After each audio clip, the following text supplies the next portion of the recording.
existe depuis très très longtemps. Hein. C'est quelqu'un qui va faire ce lien entre la direction et les équipes opérationnelles.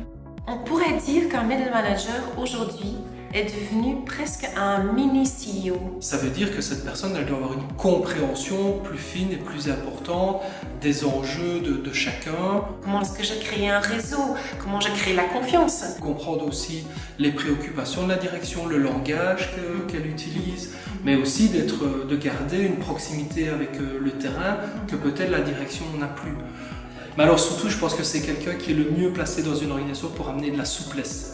Donc il y a énormément de choses qui sont beaucoup plus larges que juste gérer son équipe. Les leaders doivent de temps en temps pouvoir s'arrêter. Donc d'où ce cadre un peu chaleureux où ils se retrouvent en fait. Il y a 3 modules qui sont assez intensifs, mais il y a du temps et des activités entre ces modules. Il y a des moments de réflexion, il y a des moments de silence, il y a des promenades dans la nature, en silence ou à deux, mais aussi des moments de réflexion par l'écriture. Et l'écriture est essentielle pour aussi revenir à soi. Et puis après, il y a un mélange aussi effectivement d'apports externes par des professeurs ou des experts sur certaines thématiques, mais aussi des moments de réflexion, de partage.